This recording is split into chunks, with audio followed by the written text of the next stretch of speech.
ಓಂ ಶ್ರೀ ಗಣೇಶಾಯ ನಮಃ. ಓಂ ಶ್ರೀ ಗುರುಭ್ಯೋ ನಮಃ. ಓಂ ಶ್ರೀ ಸರಸ್ವತೈ ನಮಃ. ಮಾತೃದೇವೋ ಭವ. ತತ್ವಮಸಿ ಚಾನಲ್ ಪ್ರೇಕ್ಷಕರಿಗೆ ನಿಮ್ಮ ರಾಘವನ್ ವೆಂಕಟರಾಘವನ್ ಮಾಡ್ತಕ್ಕಂಥ ನಮಸ್ಕಾರಗಳು. ಪ್ರೇಕ್ಷಕರೇ, ಇದು ಉಡುಪಿ ನ್ಯೂಮರಾಲಜಿ ಅಂಡ್ ಅಸ್ಟ್ರಾಲಜಿ ಕಾರ್ಯಕ್ರಮ. ನಮ್ಮ ಕಾರ್ಯಕ್ರಮವನ್ನು ನಿರಂತರವಾಗಿ ನೀವು ವೀಕ್ಷಣೆ ಮಾಡ್ತಾ ಇರೋದಕ್ಕೆ ನಿಮ್ಮೆಲ್ಲರಿಗೂ ಹೃತ್ಪೂರ್ವಕ ಧನ್ಯವಾದಗಳು. ನಮ್ಮ ಕಾರ್ಯಕ್ರಮವನ್ನು, ನಮ್ಮ ಚಾನಲನ್ನು ಯಾರ್ಯಾರು ಸಬ್ಸ್ಕ್ರೈಬ್ ಮಾಡ್ಕೊಂಡಿಲ್ವೋ ದಯವಿಟ್ಟು ಸಬ್ಸ್ಕ್ರೈಬ್ ಮಾಡ್ಕೊಳ್ಳಿ. ಪ್ರತಿ ತಿಂಗಳು ತತ್ವಮಸಿ ಚಾನಲಲ್ಲಿ ಈ ಮಾಸ ಭವಿಷ್ಯ ಮೂಡಿ ಬರ್ತಾ ಇದೆ. ನಿಮ್ಮ ಪ್ರೇಮ, ಆದರ, ಅಭಿಮಾನಗಳು ನಮಗೆ ಎಷ್ಟೋ ಸಂತೋಷವನ್ನು ಕೊಟ್ಟಿದ್ದಾವೆ.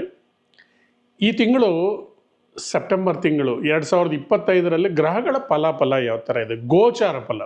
ಇದು ಯಾವುದೇ ಇಂಡಿವಿಜುವಲ್ ವ್ಯಕ್ತಿಯ ಭವಿಷ್ಯವಲ್ಲ. ಗೋಚಾರದಲ್ಲಿ ರಾಶಿಗಳಿಗೆ ಯಾವ್ಯಾವ ಗ್ರಹಗಳು ಎಲ್ಲೆಲ್ಲಿದ್ದಾವೆ, ಯಾವ ಥರ ಫಲ ಕೊಡ್ತಾ ಇದ್ದೀವಿ ಅಂತಕ್ಕಂಥ ವಿಚಾರವನ್ನು ನಾವು ಮಾತಾಡ್ತಾ ಇದ್ದೀವಿ. ಸೆಪ್ಟೆಂಬರ್ ತಿಂಗಳಲ್ಲಿ ಫಸ್ಟು ಗ್ರಹಗಳು ಯಾವ್ಯಾವ ರಾಶಿಯಲ್ಲಿ ಎಲ್ಲಿದೆ ನೋಡೋಣ ಬನ್ನಿ. ಮೊದಲನೇದಾಗಿ ಶನಿ ಭಗವಾನರು ಮೀನ ರಾಶಿಯಲ್ಲಿ ವಕ್ರವಾಗಿದ್ದಾರೆ. ಮತ್ತು ಗುರು ಭಗವಾನರು ಮಿಥುನ ರಾಶಿಯಲ್ಲಿ ಸ್ಥಿತರಾಗಿದ್ದರೆ, ಕುಂಭರಾಶಿಯಲ್ಲಿ ರಾಹುಗ್ರಹ, ಸಿಂಹರಾಶಿಯಲ್ಲಿ ಕೇತು ಮತ್ತು ಶುಕ್ರ ಭಗವಾನರು. ಶುಕ್ರ ಭಗವಾನರು ಕರ್ಕಾಟಕ ರಾಶಿಯಿಂದ ಸಿಂಹರಾಶಿಗೆ ಸೆಪ್ಟೆಂಬರ್ 15ನೇ ತಾರೀಕಿಗೆ ಪ್ರಯಾಣ ಬೆಳೆಸಿದ್ದಾರೆ. ಹಾಗೆ ನೆಕ್ಸ್ಟು ಸೂರ್ಯ ಭಗವಾನರು ಸೆಪ್ಟೆಂಬರ್ 17ನೇ ತಾರೀಕಿನ ನಂತರ ಕನ್ಯಾ ರಾಶಿಗೆ, ಬುದ್ಧಿವಂತ ರಾಶಿಗೆ ಬುಧನ ಒಟ್ಟಿಗೆ, ಬುಧ 15ನೇ ತಾರೀಕು ಕನ್ಯಾ ರಾಶಿ ಪ್ರವೇಶ ಮಾಡಿದ್ದಾರೆ. ಅದು ಸ್ವಂತ ಮನೆ ಬುಧನಿಗೆ. ಮತ್ತು ಅಗ್ರೆಸಿವ್ ಪ್ಲ್ಯಾನೆಟ್ ಕುಜರು 13ನೇ ತಾರೀಕು, ಸೆಪ್ಟೆಂಬರ್ 13ನೇ ತಾರೀಕು ತನ್ನ ಶತ್ರು ರಾಶಿಯಾಗಿರ್ತಕ್ಕಂಥ ಕನ್ಯಾ ರಾಶಿಯಿಂದ ತುಲಾ ರಾಶಿಗೆ ಬಂದಿದ್ದಾರೆ. ಇದು ಗ್ರಹಗಳ ಒಂದು ಚಲನೆ. ಮುಂದಿನ ರಾಶಿ ವೃಶ್ಚಿಕ ರಾಶಿ. ಇವರು ಪ್ರೀತಿಗೂ ಸೈ, ದ್ವೇಷಕ್ಕೂ ಸೈ. ದ್ವೇಷ ಕಟ್ಕೊಂಡ್ರೆ ಇವ್ರ ಮುಂದೆ ಯಾರು ನಿಂತ್ಕೊಳ್ಳೋಕ್ಕಾಗಲ್ಲ. ಪ್ರೀತಿ ಮಾಡಿದ್ರು ಅಷ್ಟೇ, ಬಿಡೋದಿಲ್ಲ ಇವರು. ಲಾಭಸ್ಥಾನದಲ್ಲಿ ಬುಧ ಮತ್ತು ಸೂರ್ಯ ಭಗವಾನರ ಅನುಗ್ರಹಣ ಇದೆ. ಅನ್ಎಕ್ಸ್ಪೆಕ್ಟೆಡ್ ಮನಿ ಬರ್ತಕ್ಕಂಥದ್ದು, ಸಡನ್ನಾಗಿ ದುಡ್ಡು ಬರ್ತಕ್ಕಂಥದ್ದು. ಆದರೆ ಜಾಗ್ರತೆ ಎಂದರೆ ಸುಖದ ಭಾವದಲ್ಲಿ ರಾಹು ಭಗವಾನರು ಕೂತ್ಕೊಂಡಿದ್ದಾರೆ. ಅತಿಯಾದಂಥ ಮೋಜು ಮಸ್ತಿ ಅಂತ ಹೋಗಿದರೆ ಕೈಲಿರೋ ದುಡ್ಡು ಖಾಲಿ ಆಗುತ್ತೆ. 12ನೇ ಮನೆಯಲ್ಲಿ ಕುಜ ಭಗವಾನರು ಕೂತ್ಕೊಂಡಿದ್ದಾರೆ ವ್ಯಯಸ್ಥಾನದಲ್ಲಿ. ಸಡನ್ನಾಗಿ ಅವನೋ ಒಬ್ಬನ ಫ್ರೆಂಡ್ ಬಂದು ನಿಮಗೆ 4 ಮಾತುಗಳನ್ನು ಹೇಳ್ಬಿಟ್ಟು ಅವನ ಕಷ್ಟ ಅಂತೇಳಿ ಇರೋ ದುಡ್ಡು ಇಸ್ಕೊಂಡು ಹೋಗ್ಬಿಡ್ತಾನೆ. ಜಾಗ್ರತೆಯಿಂದ ಇರಿ. ಈ ತಿಂಗಳಲ್ಲಿ ಬ್ಯಾಂಕ್ ಗ್ಯಾರಂಟಿ, ಶ್ಯೂರಿಟಿ, ಮಧ್ಯಸ್ಥಿಕೆ, ದುಡ್ಡು ಕೊಡ್ತಕ್ಕಂಥದ್ದು ನಿಷಿದ್ಧ. ಯಾಕಂದರೆ ಅಷ್ಟಮದಲ್ಲಿ ಗುರು ಭಗವಾನರಿದ್ದಾರೆ, ಧನಕಾರಕರು ಅಷ್ಟಮದಲ್ಲಿದ್ದಾರೆ. ಅಂದರೆ ಧನವ್ಯಯ ಆಗ್ತಕ್ಕಂಥದ್ದು, ನೀವು ಇನ್ನೊಬ್ಬರಿಗೆ ಸಹಾಯ ಹಸ್ತವನ್ನು ಕೊಡೋಕೆ ಹೋಗಿ ನೀವು ಪ್ರಾಬ್ಲಮ್ಸಲ್ಲಿ ಲ್ಯಾಂಡ್ ಆಗ್ತಕ್ಕಂಥದ್ದು, ಇದೆಲ್ಲ ಕೂಡ ಇದೆ.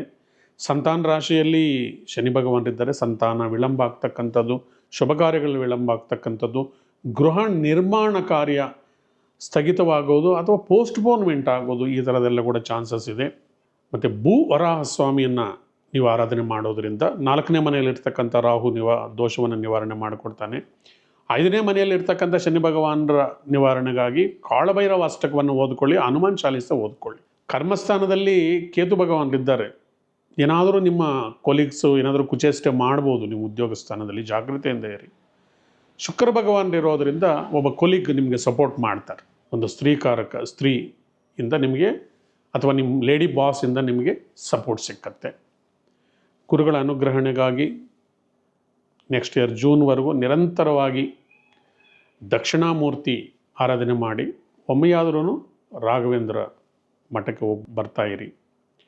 ಮಂತ್ರಾಲಯಕ್ಕೊಮ್ಮೆ ಭೇಟಿ ಕೊಡಿ, ಗುರುಗಳ ಅನುಗ್ರಹಣೆ ಪಡ್ಕೊಳ್ಳಿ. ಗುರುಗಳಲ್ಲಿ ತಾರತಮ್ಯ ಇಲ್ಲ. ನೀವು ಯಾರು ಗುರುಗಳನ್ನು ಆರಾಧನೆ ಮಾಡ್ತಾ ಇದ್ದೀರಿ, ರಾಘವೇಂದ್ರ ಸ್ವಾಮಿಗಳ, ದಕ್ಷಿಣಾಮೂರ್ತಿಯ, ದತ್ತಾತ್ರೇಯ ದೇವರು ಎಲ್ಲರೂ ಕೂಡ ಗುರುಗಳೇ. ಇದರಲ್ಲಿ ಜಾತಿ ಮತ ಭೇದ ಯಾವುದೂ ಇಲ್ಲ. ನಾವು 21ನೇ ಸೆಂಚುರಿಯಲ್ಲಿದ್ದೀವಿ. ನಾವು ಮನುಕುಲ ಎಲ್ಲ ಒಂದೇ.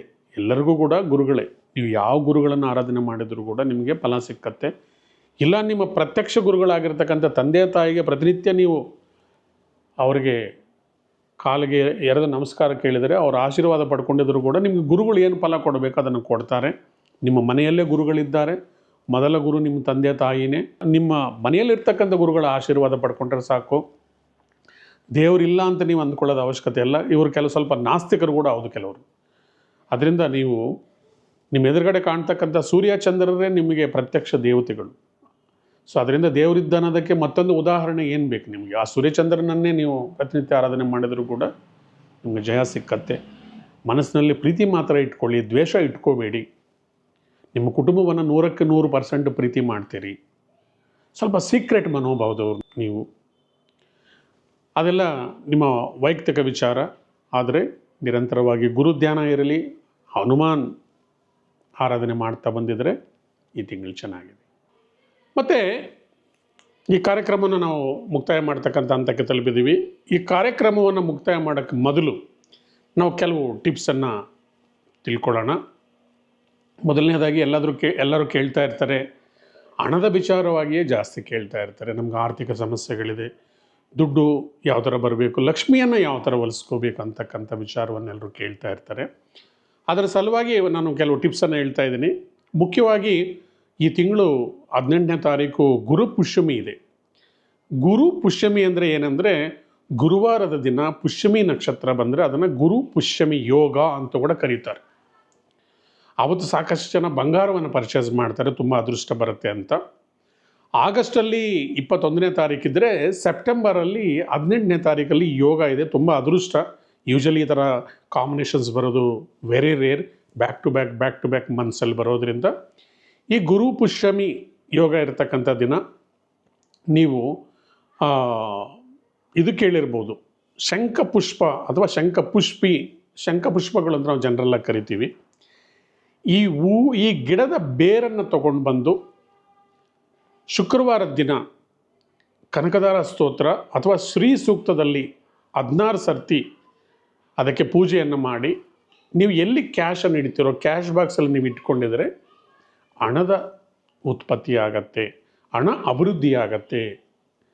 ಹಾಗೆ ಮತ್ತೊಂದು ಉಪಾಯ ಏನಂದರೆ, ಒಂದು ಅರಿಶಿಣದ ಕೊಂಬನ್ನು ಶುಕ್ರವಾರ ಸಂಜೆ ಗೋಧೂಳಿ ಲಗ್ನದಲ್ಲಿ ಒಂದು ಅರಿಶಿಣದ ಕೊಂಬನ್ನು ತಗೊಂಡು ಅದನ್ನು ಶ್ರೀ ಸೂಕ್ತ ಅಥವಾ ಕನಕದಾರ ಸ್ತೋತ್ರವನ್ನು 16 ಸರ್ತಿ ಪಠನೆ ಮಾಡಿ, ಹೆಣ್ಣುಮಕ್ಕಳು ತಮ್ಮ ಪರ್ಸಲ್ಲಿ ಇಟ್ಕೊಂಡ್ರೆ, ತಮ್ಮ ಕ್ಯಾಶನ್ನು ಇಟ್ಕೊಳ್ತಕ್ಕಂಥ ಪರ್ಸಲ್ಲಿ ಇಟ್ಕೊಂಡು ಓಡಾಡಿದರೆ ನಿಮಗೆ ನಿರಂತರವಾಗಿ ಹಣ ಬರ್ತಾ ಇರುತ್ತೆ ಅಂತ ಹೇಳ್ತಾ, ಮತ್ತು ಮುಖ್ಯವಾಗಿ ನಾವು ಹಣವನ್ನು ಹೊಲಿಸ್ಕೋಬೇಕಂದ್ರೆ ಮೊದಲು ನಾವು ಒಬ್ಬರ ಹತ್ರ ಸ್ನೇಹ ಮಾಡಬೇಕಂದ್ರೆ ಅವ್ರ ಹತ್ರ ಪ್ರೀತಿ ಗಳಿಸ್ಬೇಕು. ಅದು ಪ್ರಾಣಿ ಆಗಲಿ, ಪಶು ಪಕ್ಷಿ, ಯಾವುದೇ ವಸ್ತುಗಳನ್ನು ನಾವು ಪ್ರೀತಿಸಿದರೆ ಅದು ನಮ್ಗೆ ಒಲಿತಾ ಇರ್ತವೆ. ಎಷ್ಟೋ ಜನ ಹಣವನ್ನು ಪ್ರೀತಿಸೋದೇ ಇಲ್ಲ.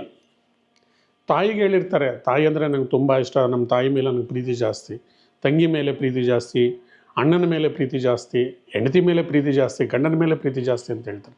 ಯಾರಾದ್ರೂ ಐ ಲವ್ ಯು ಮನಿ ಅಂತ ಯಾರಾದರೂ ಹೇಳಿದ್ದೀರಾ? ಇಲ್ಲ. ಏನಂದರೆ ತಥಾಸ್ತು ದೇವತೆಗಳಂತಿದ್ದಾರೆ, ಇವರು ಅಶ್ವಿನಿ ದೇವತೆಗಳು. ನಾವು ಏನು ಹೇಳ್ತಾ ಇರ್ತೀವೋ ಪದೇ ಅವರು ತಥಾಸ್ತು ಅಂತ ಇರ್ತಾರೆ. ಅದಕ್ಕೆ ಮನೆಗಳಲ್ಲಿ ಏನಾದರೂ ನಾವು ಕೆಟ್ಟ ಮಾತಾಡಿದ್ರೆ ಬೈತಾ ಇರ್ತಾರೆ, ಮೇಲೆ ತಥಾಸ್ತು ದೇವತೆಗಳು ಇರ್ತಾರೆ, ಬಿಡ್ತಾನೆ ಆ ಥರ ಮಾತಾಡಬಾರ್ದು ಅಂತ. ಅದಕ್ಕೆ ನಾವು ಯಾವಾಗಲೂ ಪಾಸಿಟಿವ್ ಆಗಿ ಮಾತಾಡೋದು. ರಾತ್ರಿ ಮಲ್ಗಕ್ಕೆ ಮೊದಲು ಒಂದಷ್ಟು ದುಡ್ಡು ತೊಗೊಳ್ಳಿ, 1000 2000 ಎಷ್ಟು ನಿಮ್ಮಲ್ಲಿ ಇರ್ತಕ್ಕಂಥ ಹಣವನ್ನು ತೊಗೊಂಡು 1 ಸರ್ತಿ 2 ಸರ್ತಿ 3 ಸರ್ತಿ ಕೌಂಟ್ ಮಾಡಿ ಅದನ್ನು ನಿಮಗೆ 1 ಲಕ್ಷ ಅಂತಲೋ 2 ಲಕ್ಷ ಅಂತಲೋ 1 ಕೋಟಿ ಅಂತಲೋ ಭಾವನೆ ಮಾಡಿ, ಐ ಲವ್ ಮನಿ, ನಾನು ಹಣವನ್ನು ಪ್ರೀತಿಸ್ತೇನೆ, I love money, money loves me, ಹಣ ನನ್ನನ್ನು ಪ್ರೀತಿಸುತ್ತೆ, ಹಣ ನನಗೆ ಒಳ್ಳೆಯ ಫ್ರೆಂಡು, ಹಣ ಯಾವಾಗಲೂ ನನ್ನ ಹತ್ರ ನಿರಂತರವಾಗಿರುತ್ತೆ. ನಾನು ಒಂದು ವೇಳೆ ಏನಾದರೂ ₹1 ಖರ್ಚು ಮಾಡಿದ್ರೆ 1000 ರೂಪಾಯಿ ಆಗಿ ನನ್ನ ಹತ್ರ ವಾಪಸ್ ಬರುತ್ತೆ. ಹಣ ಯಾವಾಗಲೂ ನಿರಂತರವಾಗಿ ನನ್ನ ಹತ್ರ ಇರುತ್ತೆ. ಯಾಕಂದರೆ ಹಣ ಅನ್ನೋದು ತುಂಬ ಮುಖ್ಯವಾಗಿರ್ತಕ್ಕಂಥ ವಸ್ತು ಆಗಿರೋದ್ರಿಂದ, ನನ್ನ ಜೀವನಕ್ಕೆ ಬೇಕಾಗಿರೋ ವಸ್ತು ಆಗಿರೋದ್ರಿಂದ ನಿರಂತರವಾಗಿ ಶ್ರದ್ಧಾ ಭಕ್ತಿಗಳಿಂದ ನಾನು ಹಣವನ್ನು ಆರಾಧನೆ ಮಾಡ್ತೀನಿ. ಹಣ ನನಗೆ ನಿರಂತರವಾಗಿ ನನ್ನ ಹತ್ರ ಬರುತ್ತೆ ಅಂತ ಹೇಳ್ಕೊಂಡು ನೀವು ಮಲ್ಕೊಂಡಿದ್ರೆ ಅದು ನಿಮ್ಮ ಸಬ್ಕಾನ್ಷಿಯಸ್ ಮೈಂಡಲ್ಲಿ ರಿಜಿಸ್ಟರ್ ಆಗಿ ಪ್ರತಿದಿನ ಈ ಪ್ರಾಕ್ಟೀಸ್ ಮಾಡೋದ್ರಿಂದ ಬರ್ತಾ ದಿನಗಳಲ್ಲಿ ನೀವು ತಥಾಸ್ತು ದೇವತೆಗಳಿಂದ ನಿಮಗೆ ಹಣದ ಸೌಕರ್ಯಗಳು ಸ್ಟೆಪ್ ಬೈ ಸ್ಟೆಪ್ ಆಗ್ತಾ ಬರುತ್ತೆ ಅಂತ ಹೇಳ್ತಾ, ಈ ಸೆಪ್ಟೆಂಬರ್ ತಿಂಗಳ ಮುಖ್ಯವಾದ ನಿಮ್ಮ ರಾಶಿ ಭವಿಷ್ಯವನ್ನು ಇವತ್ತಿಗೆ ಮುಕ್ತಾಯ ಮಾಡ್ತಾ ಇದ್ದೀನಿ. ಧನ್ಯವಾದ. ಬರೋ ತಿಂಗಳು ಇದೇ ಟೈಮ್ಗೆ ನಿಮ್ಮನ್ನು ನಾನು ಭೇಟಿ ಮಾಡ್ತೀನಿ ಅಕ್ಟೋಬರ್ ತಿಂಗಳ ಭವಿಷ್ಯದ ಬಗ್ಗೆ. Thank you very much. ನಾನು Venkataraghavan, Udupi numerology and astrology ಕಾರ್ಯಕ್ರಮ.